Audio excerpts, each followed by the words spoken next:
Hey there, fellow habitators. It's New Year's Eve.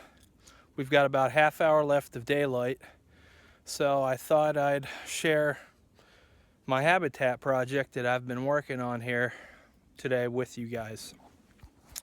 About a week ago, I had a fellow that I've been familiar with for quite some time, mutual friends introduced us years ago. This is actually the first time that I've been on the property. It's a beautiful property here in north central Pennsylvania. Jim's been very successful here on these lands in years past, and last year he kind of dove himself into habitating. And what he did was a lot of hinge cutting up here in this area. It was, for the most part, pretty open woods. He wanted to thicken it up a bit. It was always an area where, he's seen lots of deer movement.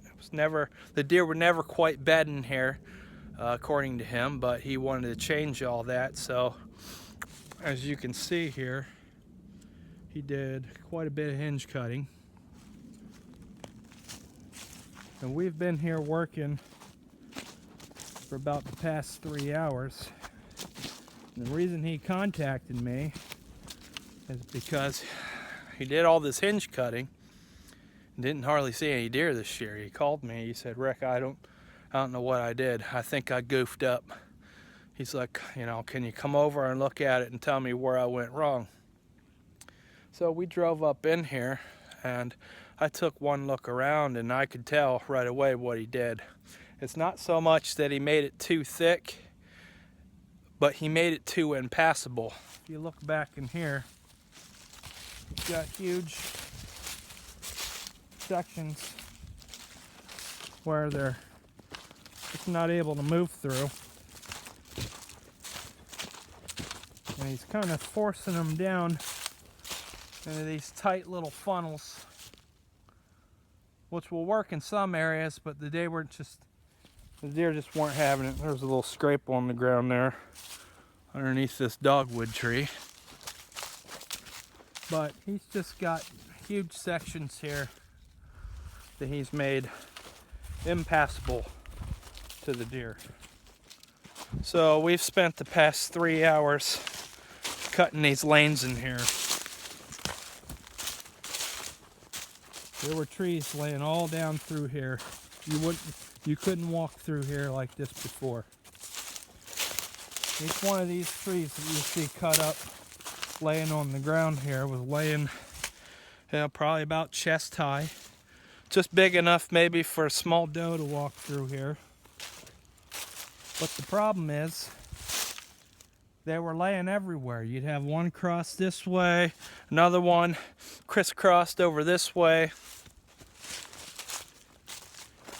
You had them leaning through here, and you couldn't walk through any of this. And I said, "Jim, it's too impassable. I'm walking through here," and I said, "You've got too many dead ends, and we need to open this up a bit." So we've spent the past 3 hours chainsawing some travel corridors through here. Here we've got a hornbeam that I left this little twig on about chest high. And I figured with this bedding area he's trying to establish back in here, this would be a nice place for a scrape location. So we'll just keep walking through here. You can see, you come over here to this area. I mean, if you guys can see how thick that is back in there with the trees crisscrossed every which way, this is what that looked like before we came through and kind of hammered some of these trails through here.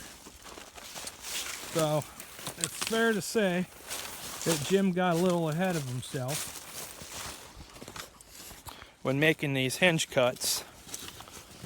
But I think he's going to be pleasantly surprised next year with all these new trails and avenues for escape that we put in here.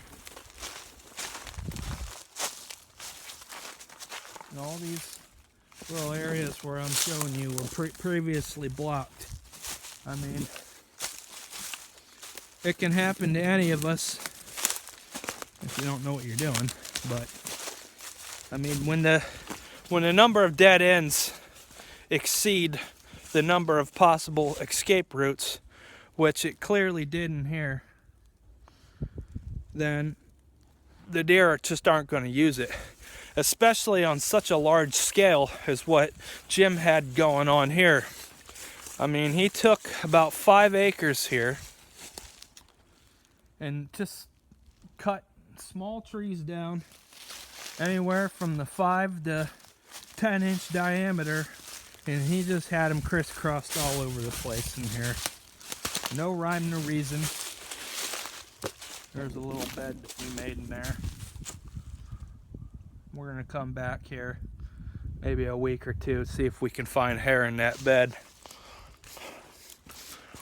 But, and especially down here along the military crest of this hill here. Now, most of us know bucks, mature bucks, are notorious for traveling the edges of these military crests. They don't like walking around up here on top too much. Usually when you see them, they're just down over the edge here, and they like to walk right around the edges so they still feel safe. They can scent check anything that's up on top, and he's just got all this stuff laying down, in my opinion, in some of the most prime real estate that he has up here on this knob. So we're gonna be probably spending the next week or two, I think Jim's gonna do most of it himself now, and here trying to clean this up here for him. Jim has been very successful here years past. He's shot a number of dandy bucks, which I was privileged to look at today in his living room. And see down here along the military crest of this hill, this was just completely impassable before we were in here and sawed all these logs up. I mean, he had trees crisscrossed every single way you can possibly imagine. You got a hickory there that he's gonna come back for those logs, use those for firewood, I guess. But what we did is we took a lot of the downed tops and stuff, and we've stacked them up and made a lot of neat looking brush piles out of them. We're going to continue this all the way around the military crest of this hill here, right around, and then we're going to set a stand location up over here in a big red oak that's going to have 3 trails kind of coming up, merging into this one that runs up along this hillside.